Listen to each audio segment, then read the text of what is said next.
I use, because I actually use it, and this sounds like so staged. Here we go. Here's the advert. But like, I actually thought it was this is like value aligned advertising in the sense that I really believe in his app. Like, why shouldn't a whistleblower app sponsor a independent, journalistic operation? It's a perfect alignment, isn't it? It is better than being sponsored by, I don't know, Facebook or whoever. So it seemed really a no-brainer. So, we have a barter deal. If it's a whistleblowing app, how do you know what is genuine and what is? Well, this is his genius thing. So one of the problems journalists have is that you often get, reached out to by, look, I don't want to, I'm very keen to not upset anybody, but sometimes people get a little bit overzealous in terms of what they're seeing, and then people have personal vendettas or access to grind. So not all whistleblowers are good whistleblowers, and people, you have to filter it out. So journalists get a lot of people who time wasters, basically, is this the quick way of saying it, and reaching out to them. And we need a way to easily protect the identity of the person who's speaking to you, but without having to go and have a coffee with them, meet face to face. And what Frank was pointing out was that, when Snowden tried to reach out to journalists, it took him a year to make the first reach because nobody would take him seriously, and that first point of contact is always really difficult. But also, you need a to and fro to be able to determine if there is any validity to what people are saying. And with his app, it's an instant messenger chat, which means that any institution can basically have his system.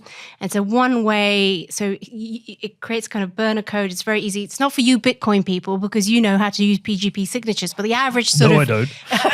Have you ever tried to use PGP signatures? No, because it's beyond my capacity. But everyone listening will be like, oh gosh, she's an idiot. But it's just, it is really hard. And I think the average person who works in a bank or an institution, it is a point of friction, right? So if you can just take a QR code, take a photo of it, go to an app which allows you to dispatch an anonymous message to the journalist or the institution, and they've got it kind of Dropbox where it comes in, but rather than read it and then do a email or how do you connect, you have an instant little message chat, so you can to and fro send images, figure it out whether there's any substance to the claims, and then only afterwards go and have the first sort of meeting. So it just helps you determine the validity of your source.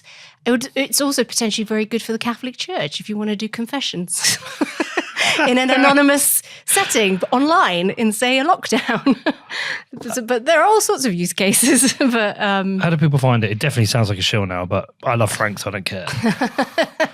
It's Haya, Haya, org.com. So that's the institutional one. That's the one where if you want it for your institution, but there's also Haya Chat. So if you look at those two, or go on my website, the-blindspot.com, it's all over there. But and it's on my Twitter page. But now we've definitely gone into the ranks of total product placement. So well, sorry. I don't mind. Firstly, I love Frank. I've known Frank for 20 years. And also, I love what you're doing with Blind Spot. I am a subscriber, as you know. That's very kind. And I like what you do. And it is, journalism is one of the things I want to talk to you about today, even though this is a Bitcoin show. Because I would say, I started this podcast 6 years ago as somebody who maybe naively was a massive defender of both democracy and mainstream media. I thought it's very easy to attack the mainstream media and journalists when I thought they did a difficult and tough job. Now, not all journalists are the same. I understand that. But over the 5-6 years I've been doing this, I've regularly come up against journalists who do a very poor job of reporting on what I do, very poor job. And I'm not asking them to be pro-Bitcoin. I'm asking them to be fair Bitcoin. And too often getting just very basic facts wrong. And I've even attempted to reach out to them and say, here, listen, I can help you with this. Let's correct this. The only one who was any good was The Spectator. They actually replied and said, okay, fair enough. You can even write a reply, which I did, and they published it. But often they're almost arrogantly dismissing us. And then also I found democracy a very hard thing to defend especially since COVID and over the last couple of years, especially what's happened with Matt Hancock. So I'm like in this position now where I don't, I'm don't not. know who you are. Well, I don't, because I don't know where I stand, because the other side is I'm not an anarchist. And also I've seen some of these successful independent journalists suffer from the same problems as mainstream media, where they have the same audience capture. So I'm like, Izabella, Yes. what the Exactly. What the hell? What do I do? And, I wanted to talk to you. Actually, Danny, most of all, was the one. He's really disappointed he's not here. Oh. He was really looking forward to this one because he's such a fan of yours. And he said, Izabella is the person we should talk to about this. One, she's British, so her accent is more credible. Secondly, she has a credible background. Thirdly, I know you, so I get on with you. But he said, you're the one I should talk to about this. So people who don't know you, some people might not have been in Amsterdam, just give your career background. Let's talk about the blind spot, and then let's dig into all this bollocks. So I am a journalist. I mean, how far back do you want to go? I did I did ancient history at college, just to really make it historical. And I didn't really know what I wanted to do in life. And I thought, you know what? I've always been fascinated with, geopolitics.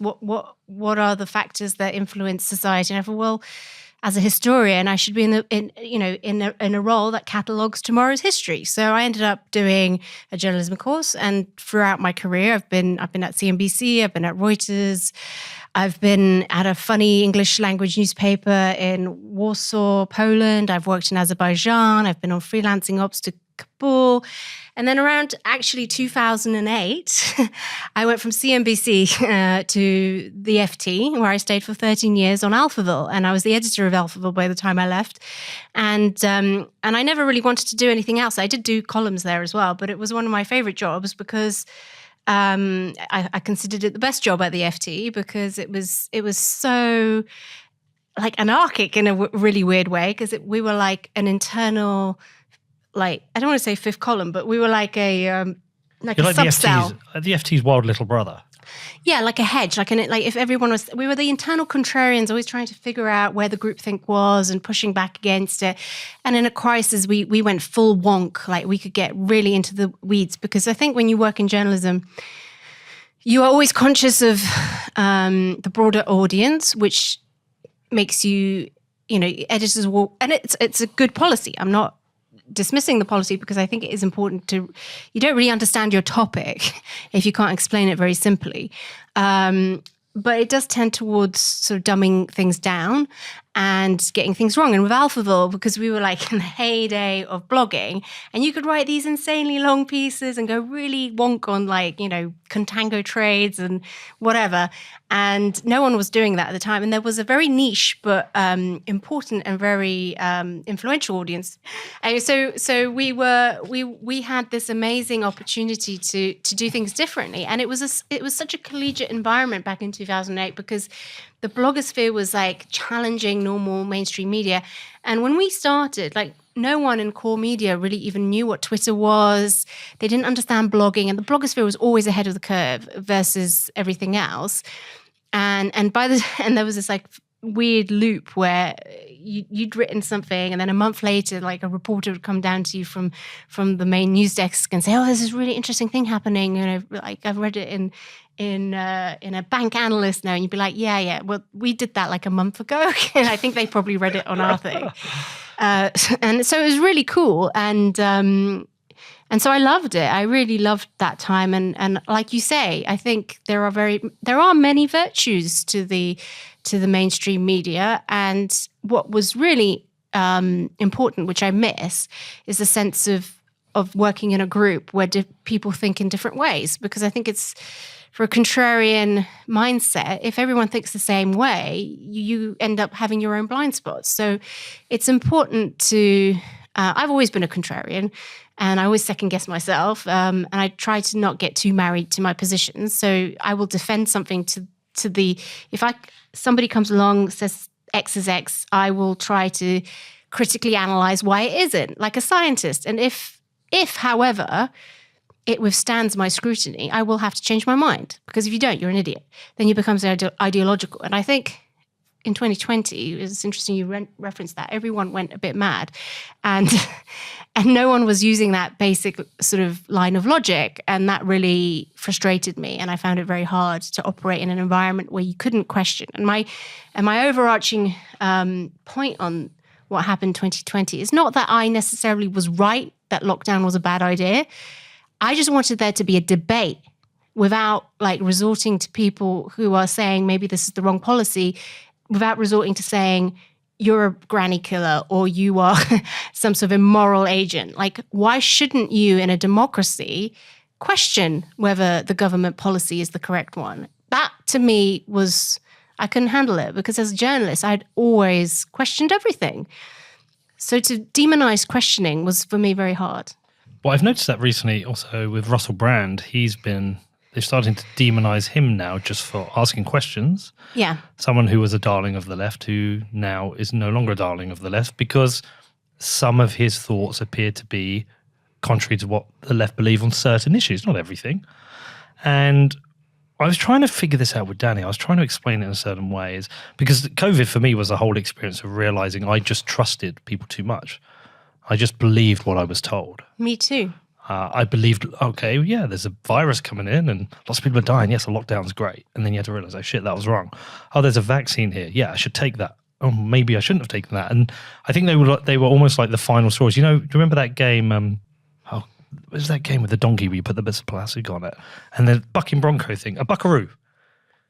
Never played Buckaroo. You never played Buckaroo? No. So it was like a donkey and you had to put like different bits of like satchels and things on it. And when the weight got too much, you didn't know, and it would buck. I think, because we're the same year, aren't we? You're 78? Yes, the best year. What month? July. You're a bit older than me. I'm October.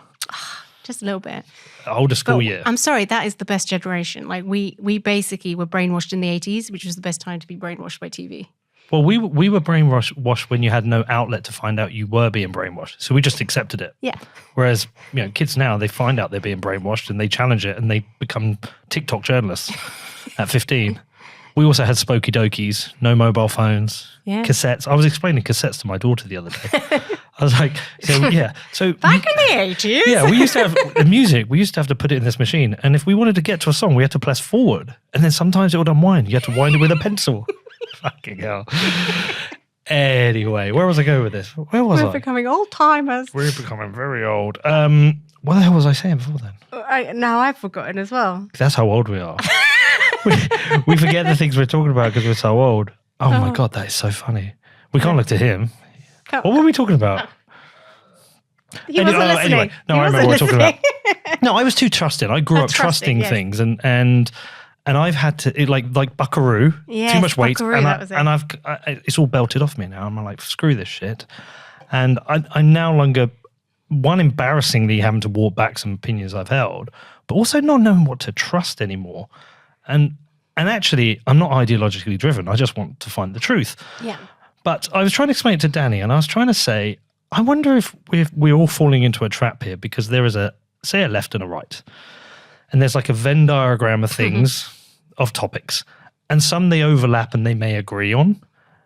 And some they disagree on and fight over. But you can hold, if you're a conservative, you can hold a contrarian opinion to the Labour Party as long as it's within the field of things you're allowed to argue about and vice versa.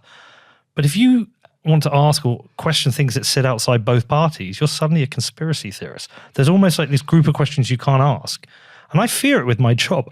I even say it to my friends. I say, look, I'm not a conspiracy theorist, but these CBDCs are a bad thing. Because they will come from either party. These are a bad thing. Or the banking system's collapsing. It's actually very worrying when both parties agree on something. Yes. Because then there's no opposition. And in the UK, and I'm sure lots of your listeners are from America, but in the UK, the whole point of a shadow government is that it's like devil's advocate. You're supposed to stress test and keep hold the government to account. And so when there's like total unanimity on anything, it's actually either 100% correct or it's 100% wrong. I mean, it's our system depends on that dialogue. Well, this is where it gets me to what my challenge is now. Democracy. Well, two things, democracy and truth. It's like I'm struggling on both. the BBC is a great example. And we should talk about Gary Lineker and explain that to people, which, by the way, I think was a great win for democracy, even if it isn't a great win for the BBC. But I'm struggling with democracy because I'm not an anarchist. The alternative to democracy to me is tyranny, or it's anarchy, which has never existed and will never work. Or communism. Like, it's all these other shit things. Yeah. So democracy to me is just like the best shit version, to paraphrase with curse language, Churchill, it's the best shit version that we have, but it's so broken. I'm not voting. Well, I think, as an ancient historian, and this is another thing, another collaborator on The Blind Spot is Tim Ferguson, who runs the Anacyclosis Institute. So I'm going to shout out to him. And Anacyclosis is like currently, so I try to be quite neutral in my politics, really. And even though like lots of people on the left think I agree with them on lots of other things, and people on the right think I agree, but actually I'm fairly distributed. But that's because my mindset about politics is from the Anacyclosis perspective. And the Anacyclosis perspective is a Polybian theory about cyclical political systems. And that, actually it's very rare what we've had the last 100 years or more. Democracy is actually, specifically in the last 100 years, the kind of like wealth effect that we've had as a result of democracy in the post-war environment. But the democracy itself, institutionally over thousands of years that we've had it, is frankly, actually Poland was one of the first democracies in Europe to just bring out all my biases. We had a noble democracy, so it's slightly different, but that's why I say thousands of years. But the problem with it is that it is a solution based on cyclical principles, right? And if it can't swing, because one of those, so essentially, anacyclosis is the theory that everything gets corrupted eventually. Okay. So you start off with like, let's say the proto-original model is the benign monarch or the benign, the philosopher king, right? So that's great until there's a succession, because you don't know who the child's going to be, right? So in that case, what happens if it's a tyrant? And even if you have a good, run of 13 generations of a nice king, at some point you're going to get a tyrant. So monarchy is not brilliant. It's definitely not protected from corruption and having a tyrant. But once a tyrant emerges, usually it swings to the next phase, which is a benign oligarchy. So there's a coup against the mad king, a la Game of Thrones. Yeah. And then they kind of secretly kind of manage things. But they too get corrupted, at which point there's a revolution. So the example of that is sort of France and the kind of aristocratic system and the concord between the head of state and the aristocracy. We also had that in the UK. And then there's a revolution and you have mass democracy, and that's great as well, or, a good form of mass rule, but then that gets corrupted and you end up in mob rule, or you end up with a situation can swing the other way where there's a coup and there's a return to autocracy. But sometimes a benign autocrat emerges as well, in which case, this is where we are, and this is, I think, it speaks to your dilemma. Is a bad democracy better or worse than a benign and good dictator, at least on a temporary basis? And I think so I had a massive argument with David Gerard, who I'm sure you know who he is. Mm-hmm.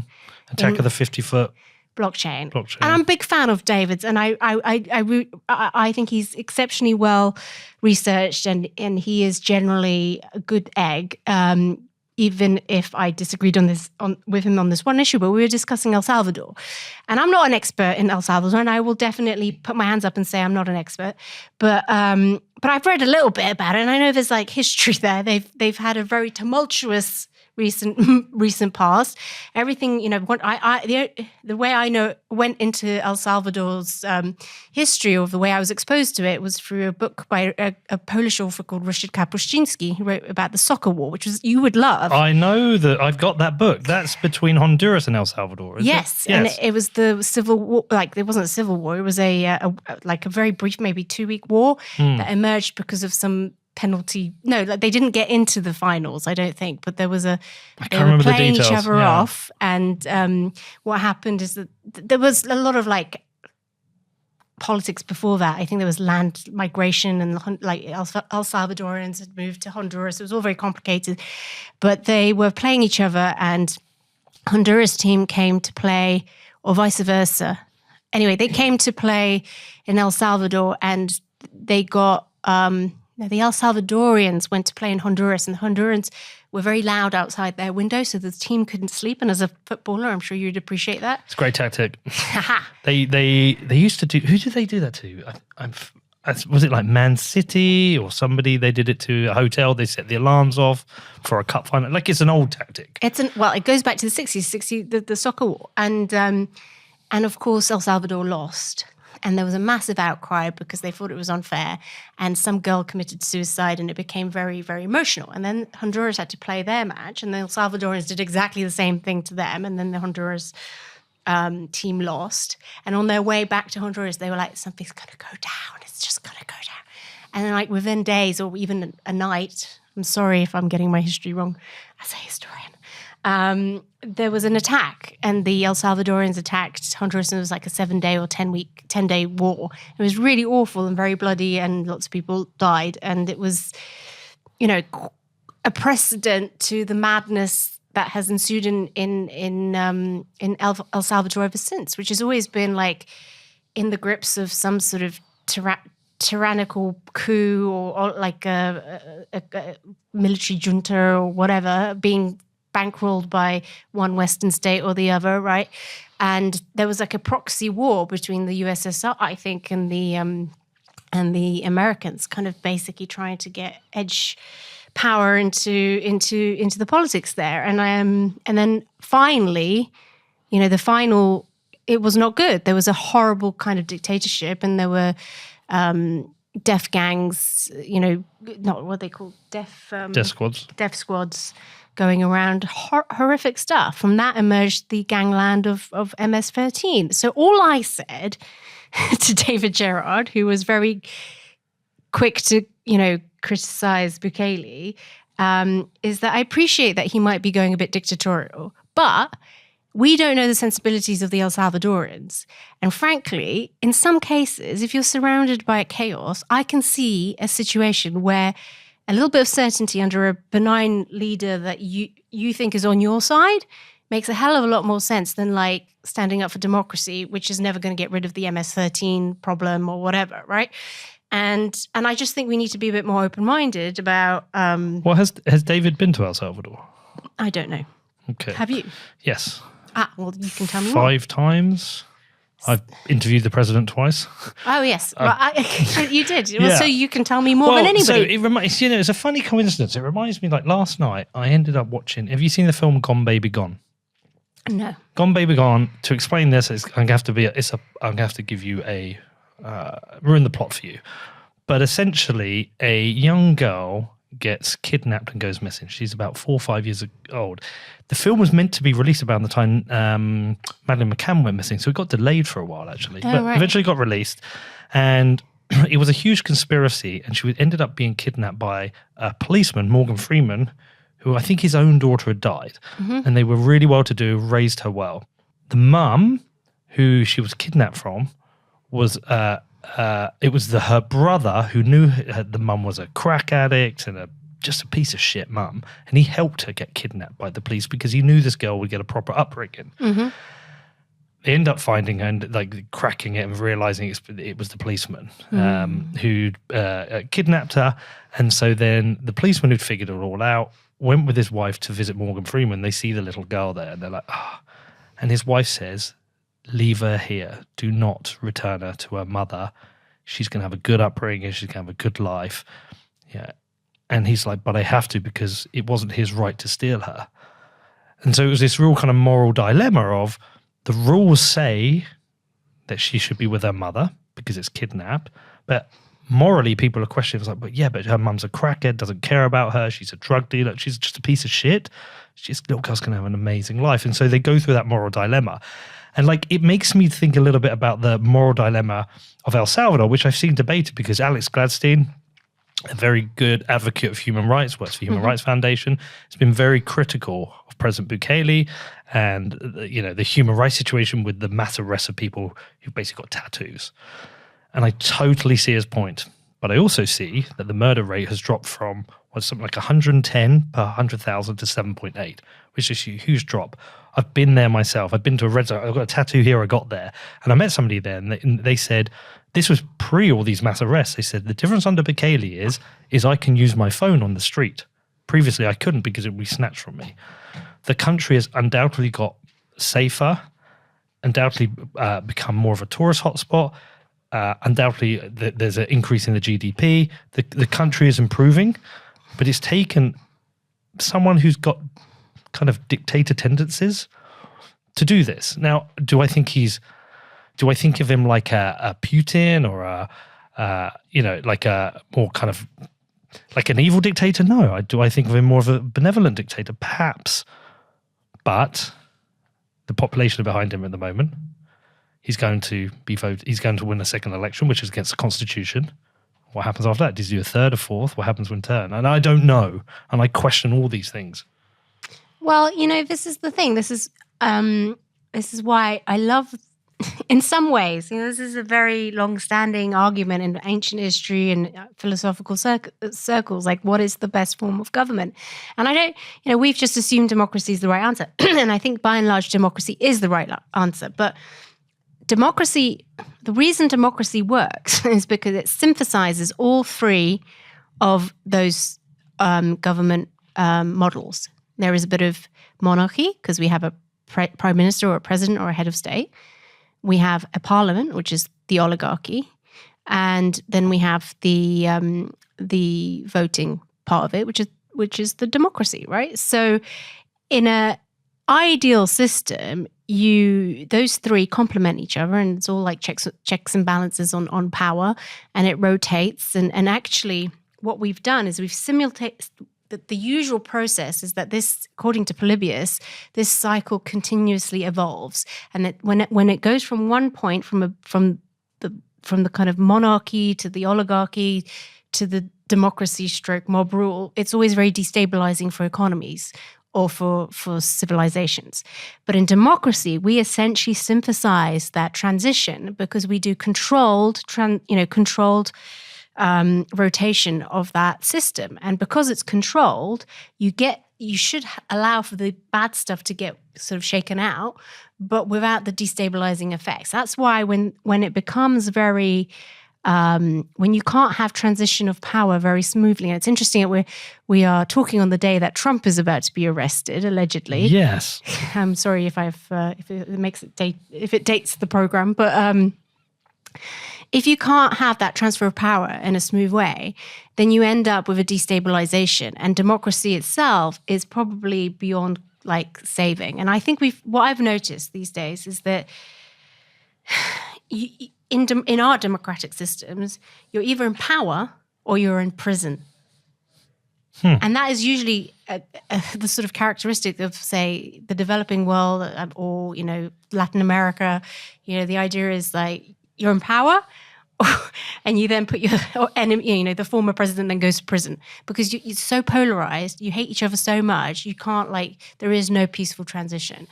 But to the real question is, how do we get back to a system which allows for that peaceful resolution and for democracy to flow again? And I think the reason, and this is my last point because I'm talking a lot. No, you meant to talk a lot. This is that's how it's not just people prefer interviews than discussions because they don't want me to talk as much. No. I want to know more about your Bukele experience. It sounds fascinating. But the point is when you can't transfer power easily, you end up with. Now I've lost my train of thought. It's the transfer of power. I was going to make a really impressive point and I've forgotten. I hate it when that happens. Something probably to do with anicyclosis. Yeah, you were saying if there isn't a smooth transfer of power. Yes, so if that's it. So why is there no longer a smooth transfer of power? Because the process has, in my opinion, been corrupted because we don't have a fair I don't mean this in the Trump sense, but I mean it in the sense of lobby groups, in terms of like who really has influence over the politicians, like who really has influence. Like the one thing about Trump that I had to agree with is when he stood up there and said, well, you know, I know they're corrupt because I paid them. And I was like, well, I can't argue with that. Yeah. That's a point that is essential. And I think this is very true. And I think that is fundamentally the issue, is that when politicians come in to office just so that they can later make their money out of what they've done in office, that is not a good model. Well, that's the entire US model, Exactly. which the UK model feels like it's slipping into. I think Matt Hancock really exposed that by saying, I'm going to go on, I'm a celebrity, and then I'm going to release a book, which by how naive was he to have, I can't remember, you'll know her name is a ghostwriter. Isabel Oakeshott. That's it. I'm not a huge fan of hers, but to have her as a ghostwriter and give her all your text messages was unbelievably naive. The madness of that is, what was he thinking?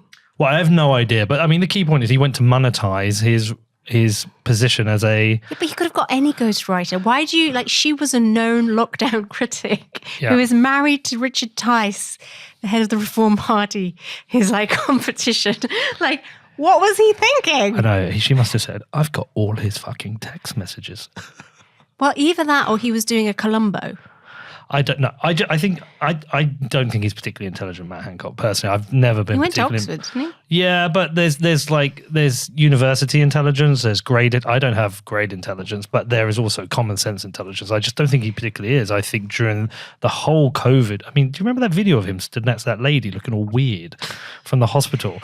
But like I would think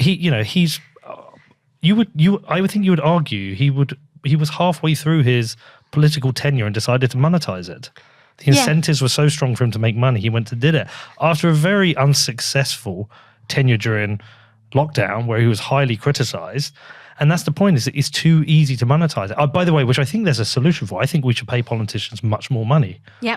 I think they're vastly underpaid for the role they do. People complain about politicians. I think we should pay them a fortune so they don't go and monetize it elsewhere. No, and so agree. People want to do the job. And also, who wants to even be a politician these days? I mean, like there is no upside to being a politician. And your personal life is on, full, display to everybody.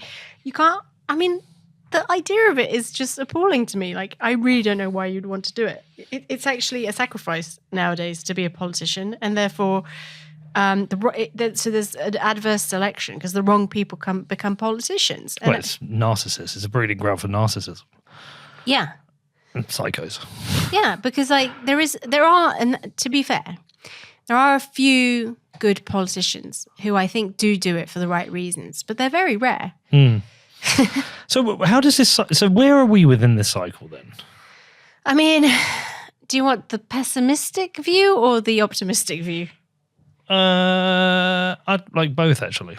So I think you can definitely read it as collapse of democracy because of corruption, in my opinion, and that democracy needs to be rescued. And I am very pro-democracy in the right format, and I want to rescue democracy. And that's why we've come up with this idea of what I call Vitruvian capitalism. And the idea really is that you can't have a healthy democracy unless you have a thriving middle class, because the middle class determines, when the middle class is doing well, they get on with like adding value to society and being non-disruptive and generally towing the line, and everyone's happy, and income is distributed in a really, because like this idea of communism where everyone is like equal, that's just not ever going to work. And as a Pole, I am very much against communism.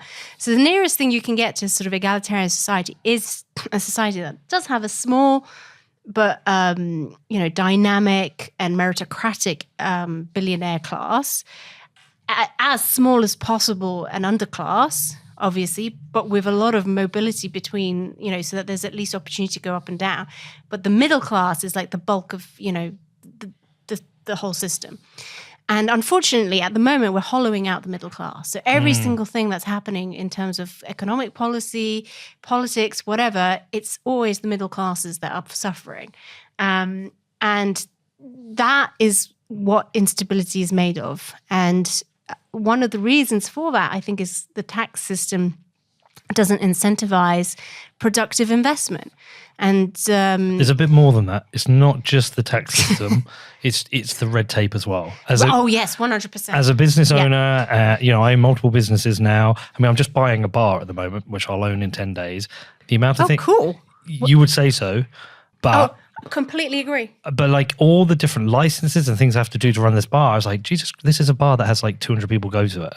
Well, this is what happened in like communism. Like everything was a bureaucracy, because every layer of bureaucracy is an opportunity for a take. Yeah. And so we've just like, sorry to interrupt. I think it was so I made a film on inflation, and I think it was Dominic Frisby said to me that to destroy a society, I think he said that Lenin said to destroy a society, you have to hollow out the middle class. That sounds plausible. Yeah, I think it was that. It was either Lenin or Stalin. I can't remember. But it sounds like the sort of thing they'd say. but I'm with you. You are seeing this, but the tax system is awful, but it is the red tape. But we have gone to that point now where I know plenty of families. It's both parents are working, both have what you would consider good jobs, and both are finding it quite hard, or seeing them pushed to the limits. And I used to grow up thinking when they talked about the middle class, why is everyone focused on the middle class? Shouldn't we be focused on the working class? I didn't realize the importance of a middle class to a well-functioning society. Yeah, I think that's exactly right. And we've forgotten about the working classes entirely, in my opinion, as well. So there's collateral damage across the spectrum. And so we've got this sort of like Versailles situation where there's a small global elite who are imposing all sorts of, the system, for me, it's USSR 2.0. So that's my worst case scenario, is that we're on the verge of USSR 2.0, which stems from the same problems in the sense there's too much centralization, there's too much bureaucracy, there's too many people on the take, everything's a bezel, everyone is working in a de facto nationalized company, because half of a lot of your listeners are not going to like this, but I think there's a hell of a lot of tech startups that are just bullshit, who if they are successful and get loans from Silicon Valley Bank or whatever, is, how many of them, especially in the UK, are doing it because they get government contracts. I mean, the PPE scandal is a great example of this, the government isn't really nationalizing stuff or owning things, but they give out these contracts which basically can make or break little companies.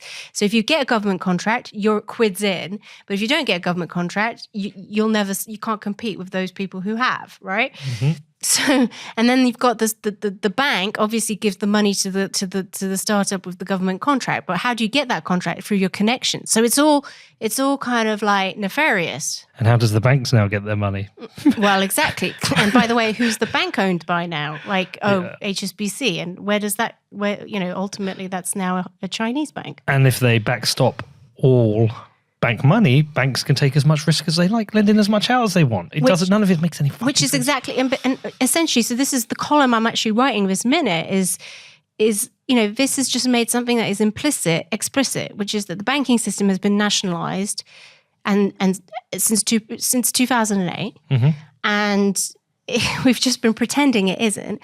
And because it's nationalized, like with any socialist system, like in USSR, the state is not capable of making productive investments because it always ends up like profiteering on it, allocating wealth to people who are in the little ruling elite, and so that ends up misallocating capital and taking it away from productive investments that can actually make a difference to this world and things that everyday middle class people really want, mm-hmm. and allocating them to whatever the elites want.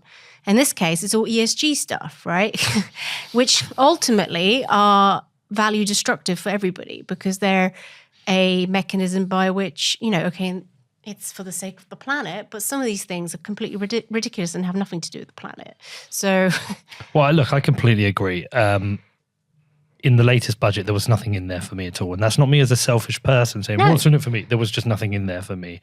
As a business owner, corporation tax is going up soon. So that means I'm going to have less money to invest. I've got increasing red tape, increasing licenses. My ability to do business is getting harder. The minimum wage is going up, which, by the way, it's not that I oppose to paying higher wages, but it's another cost. in buying this bar, I've got, I know there's a big increase in the heating, electric that's coming to this business because it's previously on a fixed price deal. It's getting harder and harder to do business, but nothing in the budget was, I did an interview with this guy called Dan Tubb, and he told me about how the government's going 100 billion over budget every year. There was nothing in this budget that said, well, we're going to cut back as government here. Government continues to grow. It continues to grow, and we continually pouring money into every under different conservative government. On top of that, yes, interesting enough, but they're not a conservative government. No, I agree. They're a blue Blair Labour basically, and it's like that Bill Hicks sketch. Do you prefer the psycho on the left or the psycho on the right? They're both like they're the same thing. But Dan Tubb referred to it as the governments are now insurance brokers. They basically provide insurance for any mistake that anyone can make in society, whether it's health insurance or it's pension insurance or it's welfare insurance. And we cannot afford to do this. And the point being is that, look, I think I'm a good allocator of capital. I've created multiple businesses. Take the handcuffs off and let me do it. Exactly. If you had a government contract, you'd also have to pass an EQI score. Do you know about this? No. Okay, Equality? So there's now this push for like any government contracts, have to be given to companies that meet a certain score on EQI, and I don't know exactly the criteria, but it's like a diversity and whatever green, I don't know, whatever policies the government wants to pursue, and that's very progressive for conservative government. Except. The funny thing is, the only people who can score you are like a handful of little agencies that exist. Like there are only like a handful of them, and they all have to be like with the people. Like when we all had to get our vaccine tests, and there was like a list of approved suppliers. Yeah. So the same thing. It's like approved, like people who do the score, and there's not enough of them. There's like councils everywhere who need these scores, and because there aren't enough of these approved suppliers, like to get a score, if you're a little startup, it's like £100,000 for a score, which is an insane amount of money to waste on a score to evaluate how something that can be like common sense can evaluate, and then and there's no logic to as far as I understand, there's no logic to how they do these assessments, and the reason. So I know a startup who was trying to they did get a government contract, and they were they had to do this score to get the actual money, and what ended up happening is they couldn't believe they'd been quoted 100,000. They're just a little startup. They're like, we can't afford this. And the government department was like, well, it's okay, we'll pay it for you then, don't worry. And they were like, no one should be paying it. It's ridiculous. He's like, how come it's this much anyway? He goes, because all these councils have to do it, and they've just driven the price up because there's not enough suppliers. And this to me is just like rampant, obvious, like bezel by it's the same thing as in communism. You have these like corrupt, apparatchiks who are sitting in the system and just taking money for creating stupid like positions that don't do anything. Just this is the pessimistic view, right? This is not the optimistic view. No, this is the pessimistic view. So what's the optimistic view? The optimistic view, I hope, yes, is that we recognize these problems. And frankly, and this is where I got a lot of heat on Twitter, like this is going to sound mad, but Liz Truss, I was not a fan of Liz Truss. Really not a fan. I had to be honest, I didn't know that much about her. I'd not read her book. But if anyone, we have to do something. And that was a better option than, we have to try and do something to revive our productivity. And at this moment, it's like, I don't know, it's like in some sort of sci-fi drama where you're being pulled into a black hole. And you can either stay on that course, or you can do something like, then suddenly Tom Cruise comes in and it's like, yeah, no, but I have this like crazy plan. And it involves actually leaning into the black hole, but to use the energy to propel ourselves outwards, And yes, we could die, but at least we've got a 1% chance of like surviving. Right? Oh. And that's what I think. And I think Liz Truss was that kind of slingshot maneuver. Mm-hmm. And we just killed it. Well, so look, I don't know enough about why the policy failed, why the bond market crashed afterwards. I've heard rumors that was By the way, the pound is one of the strongest performing currencies in the last quarter. In the last quarter, yes. But it hasn't been in the last year and a half.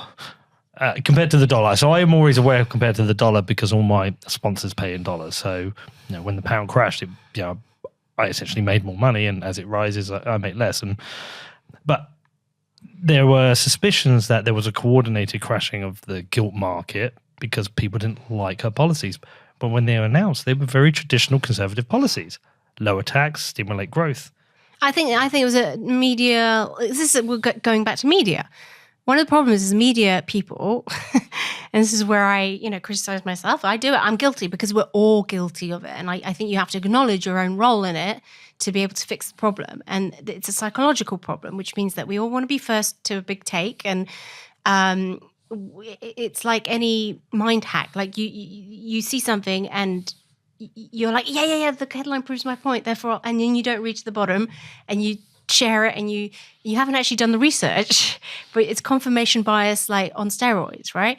And so I don't think people do it on purpose. I just think it's a psychological disposition of everyone.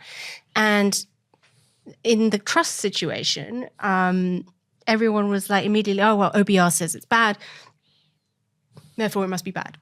But actually, if you read Truss's interview post that event, nobody told her about the LDIs. Okay, fine, maybe that was a problem, and there should be better communication. But fundamentally, was that really that big a sin? Like under COVID, we passed unfunded budgets, and it's quite clear we're going to monetize the debt at this point. So all this was about monetizing of the debt. This is going to happen. Anyone who can read the markets can see we are going to monetize the debt.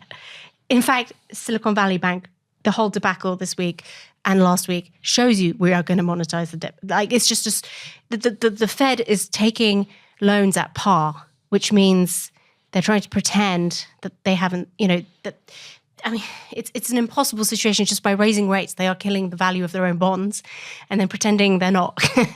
Don't you sometimes think perhaps having this centralized interference is the problem? I think in this case, demonstrably, yes. And so what happened with Truss is that she just made something implicit, potentially explicit, which is that we were going to monetize the debt. But if you monetize the debt, it's like during a war, like in emergency scenarios, it's okay, providing you invest it properly and actually get your productivity up. And if you can create growth, it's that slingshot maneuver. But the kind of usual voices on Twitter were like, oh no, because like, how dare she, like tax cuts, blah, blah, blah, for the rich and not for... But when you actually deconstruct what she was doing, the tax cuts were for PAYE. How many rich people do you know pay themselves through PAYE? Like the billionaires, do you think they pay through like PAYE? But they will pay themselves £1 usually. Exactly. Yeah, so it wasn't for the billionaires. The PAYE tax cut was actually for the very people who talked themselves into the idea that she was doing them a bad service, because it was the lawyers, the kind of not the self-employed, the professional classes that take a salary, the people who work at Deloitte, at McKinsey, people who draw salaries, who live in the commuter belt of London, are the people who would have benefited from that tax cut. And they're the ones with the biggest mortgages, which would have hurt them, like interest rates will hurt them the most. And so this was basically throwing them a bone, which they then threw back at her. And so I think that was a really big blunder for us in the UK. And now we have, I don't know. I suspect in the long run, we will realize that everyone's going to do what Truss did. It was proposing anyway. Well, somehow we have to stop spending more than we earn as a country, which is, the growing deficit, I think, is a concern. But one of my bigger concerns, Izabella, is trying to commute. I see all of this, right? Mm-hmm. I just do this day to day. The people I talk to on my podcast, or the people I talk to on Twitter, are all talking about this. I try and reach out to the circles of friends and explain to them. I put out I don't know if you saw the letter about the coordination between the ECB, the Fed, the Bank of England, the BOJ, like how they were all coordinating with these swap lines, which I'm not going to pretend I understand what the hell they are, but they're all coordinating. This letter itself, you could read it and you could, like, even an idiot like me could read that and this doesn't sound good. So I was like, right, I'm going to put this up on Facebook and say, look, just read this. It'll take you about 2 minutes. Just read this. This will give you an understanding that something crazy is going on. Nobody read it. Nobody cares. Nobody cares. And so, really? Well, your viewers, readers would care about that. My friends on Twitter. So Twitter and Facebook are different people. Twitter so you is like work. me have two lives. Yes, I have my Twitter world, which is my professional world, and my Facebook, which is baby Friends and pictures family. and dogs and football updates. And, and most of your friends and family just probably roll their eyes when you say stuff. Is that because that's like for me? So my Twitter people roll their eyes and think I'm some crazy woke liberal. My Facebook friends think I'm Alex Jones.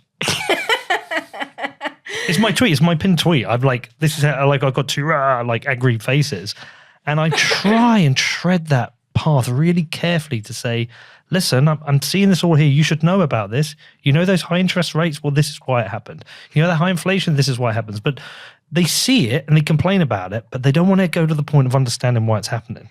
I can't get them to that. Yeah, I have the same. I do. I mean, most people have busy lives. They have their day jobs and they just don't have the capacity and bandwidth to pay attention to this stuff. Well, we can go back to journalism though, because I watch the news and interest rates are reported on. I watch Silicon Valley Bank and the banking crisis being reported on the news. But nobody on the mainstream media is talking about the reason Silicon Valley Bank or these banks have got themselves into difficulty is that they were buying yields, and the massive rise in interest rates put those yields on. Nobody's talking about the detail of and the stupidity that's happening. Like I heard it on the radio yesterday, some lady explaining about the liquidity crisis. She didn't explain why there was. So it's almost like we're holding back from giving people the truth of what's happening in these situations. And it takes us back to I don't know. I mean, you've worked in these journalistic circles. Why don't we get this form of reporting? But mainly, okay, so if you are a reporter and you get asked to go on the BBC and to talk about finance and you use any technical term, they will never invite you back because you have to reduce everything to the most simple explanation you can think of. You can't say the word mark to market. It's too complex, and there is a general perception in editorial newsrooms that the vast majority of your readers are not going to get X and Y. You have to put it in very simple terms. And this encourages people to, and usually that would be okay because actually simple, like George Orwell said, simple writing, keep it simple, stupid, actually is really important. But the problem is that, well, let me go back a little bit.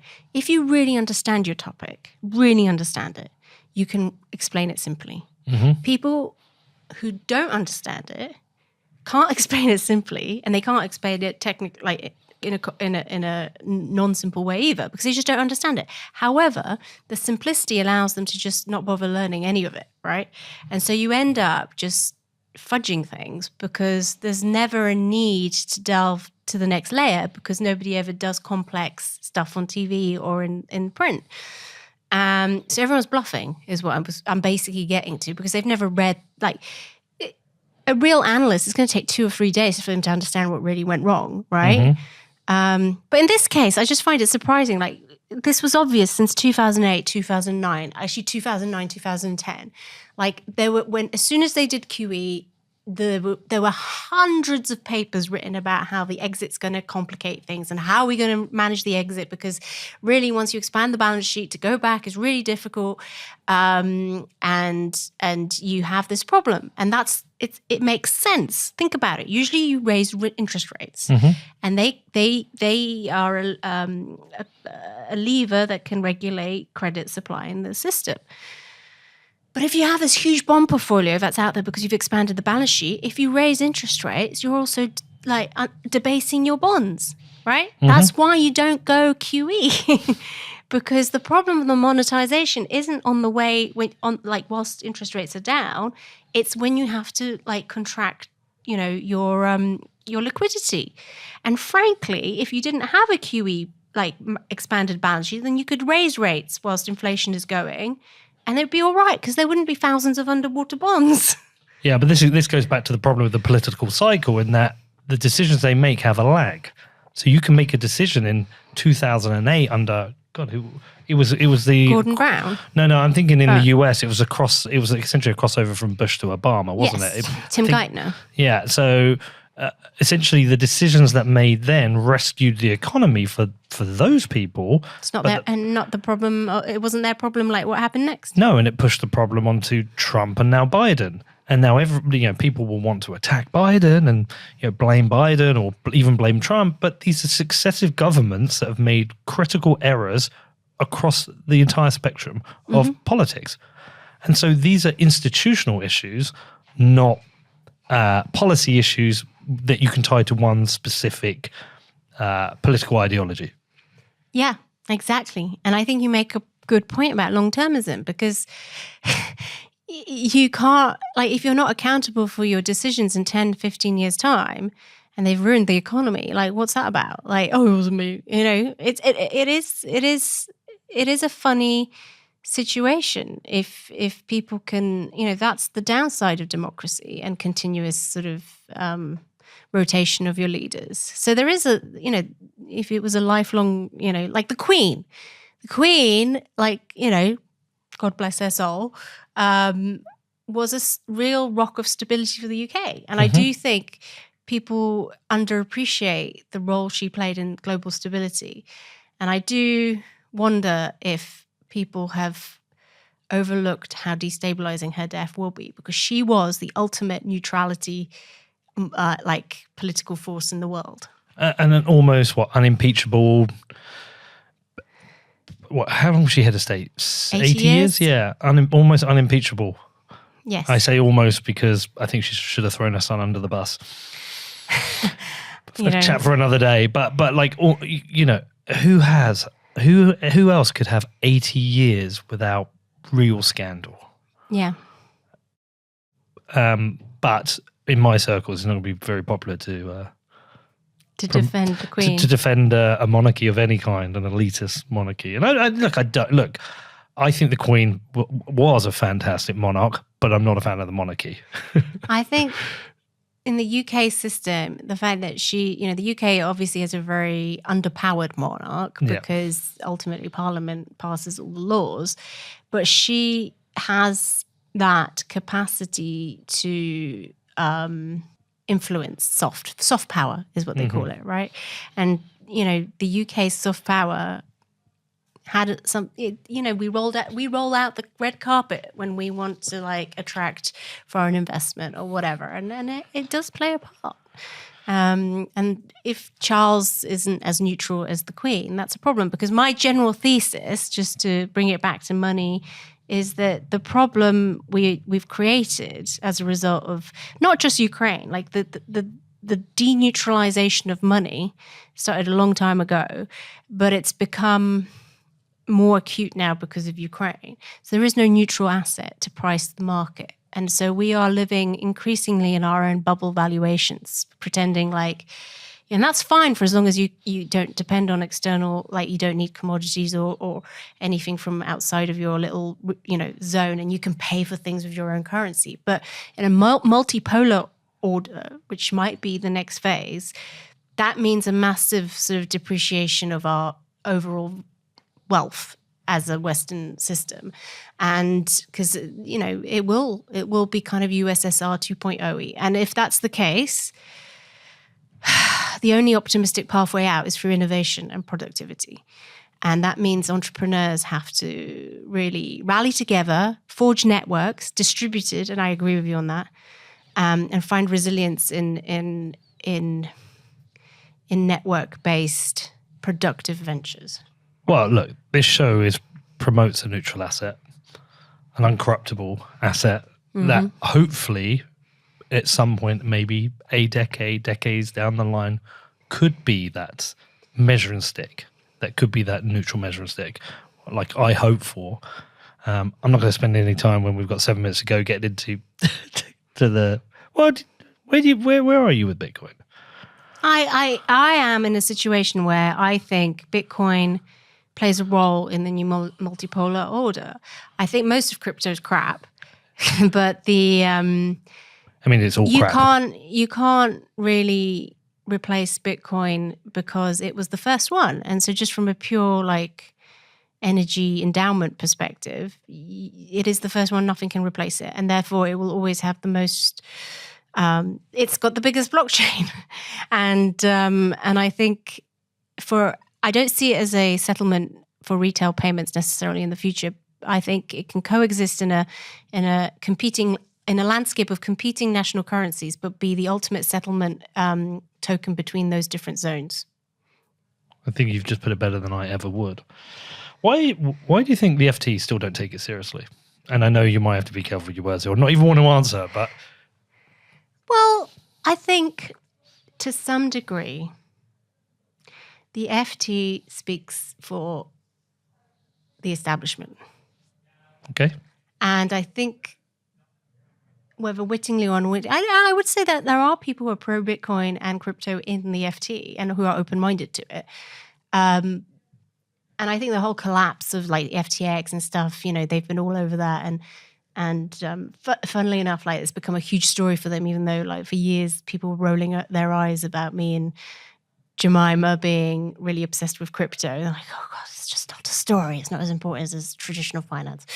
But I always approached it from the point of view of you have to scrutinize this stuff. Like it's making very bold claims. I have to, criticize. And I think, a lot of my criticisms have been, were fair and hopefully led to corrective action. And so, but that was my perspective. But I do think, the lockdown changed my view on everything, as you know.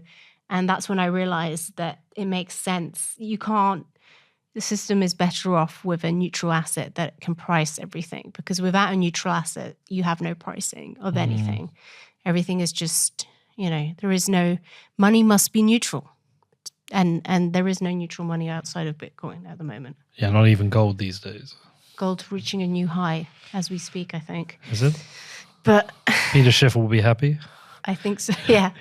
But yeah, I think gold is fine, whatever. But if in a digital age, you need a digital gold because you can't compete. Like you wouldn't be able to compete with anyone. Like if you have to settle in gold, like you can't, right? Yeah, my friend John Pfeffer said to me a long time ago. He said, when we're all flying around in our Millennium Falcons, we're not going to be settling in yellow rocks. We're going to need a digital gold, and Bitcoin is the one. And that always stuck with me. And so, I'm 100% agreeing with him. I'm conscious we're coming to an end. God, there was so much more I want to talk to you about. But that means we can at least save it. I mean, we haven't even talked about Gary Lineker. I wanted to talk about that. Can we very quickly talk about that? I saw it as a win for democracy. To be honest, what is the latest with Gary? Did he get his job back? He did. Okay. Yeah, well, he also completely destroyed Penny Mordaunt on Twitter. Oh, I'm not informed enough about this, but I just think, I don't necessarily. First of all, I don't really care. I'm sorry, Peter. I'm not really into football either. It's not about football. I think he should be allowed to say what he wants to say, but does he get overpaid? Probably. I don't really understand what the controversy was about. Well, he spoke against about the government policy on migrants. Oh, he called them Nazis. No, he didn't call them Nazis. So that was how it was misrepresented. He said the language they're using is familiar to 1930s Germany, which it kind of was. So, and it's the argument is should he be able to express a non-neutral political opinion as someone paid by the BBC? Well, he doesn't work in current. I think it's more difficult for news reporters. I think news reporters, but he works in sport, right? Does it matter? I think he's. My own point is that the difference is that Hitler was being oppressive to his own citizens, right? So that was the difference. Whereas the Tories are having policies for non-citizens, right? So that's the difference. Throwing people out of your own country, and it's very different. I mean, it's not nice either way, but but we've moved to a point where but he's got a right to say it. An absolute right to say it. And the fact that the BBC tried to shut him down and tried to cancel him, and then everybody refused to work or Match of the Day, everyone from commentators to his co-pundits to I think even some of the maybe it's the camera operators. it poisoned the show, that nobody could now work on it because nobody wanted to step across the Gary Lineker picket line as such. And so I just thought it was a win for free speech. Yeah, which we don't have enough of in this country. I think free speech, yeah. But then, I was just thinking today, like, would I draw the line on free speech if it's like going to cause a banking panic or something like that? I don't know. I tend to agree with you. I'm a free speech maximizer, which means I want to push free speech as much as it goes. But I do think there are a few limitations that are there. I'm not like American free speech. But there's limitations in the US, incitement to violence and so that's where I agree with. You can't shout fire in a exactly. a So cinema. and with Gary Lineker, we're out of time. Oh my god, that went so quick. I knew this would. Okay. Right, listen. You should finish by shilling the blind spot because I think it's wonderful. Tell everyone about the blind spot and how they sign up and where they should send their money. The-blindspot.com, annoying dash because the actual blind spot is owned by a company that makes blinds. Which one day maybe I will own, but not yet. Maybe I can be able to make them an offer they can't refuse. Check me out if you like my stuff. I've got, what else can I say? I write about finance, but I also write about media because I think you can't get finance right if you don't approach things from two perspectives and at least try to push back against some of the propaganda. It doesn't necessarily mean I agree with certain ideological positions when I'm trying to explain what's going on with the propaganda. But I just think if you're going to try to make money in the current environment, you can't afford to be swept up in the propaganda. Well, listen, I love it. I love your work. And I wish Danny had booked us 3 hours, not an hour and a half. And we were both a few minutes late as well. But we'll just have to do this again with Danny. Well, sounds great. He's over soon. We'll come back and hopefully figure out what's going on with the world of banks. But maybe by the time we come back, we will be living in a new paradigm of financial we might have to show multipolarity. We have to show our IDs to get anywhere. And are you coming to the conference in Miami? When is it? May. Not at the moment, but maybe. I don't know. No. We Not need at to the get you moment. another conference because that was good. Anyway, listen, thank you. I'll come to a conference. Come to a conference. Thank you. Izabella, I will talk to you again soon. Thank you, Peter.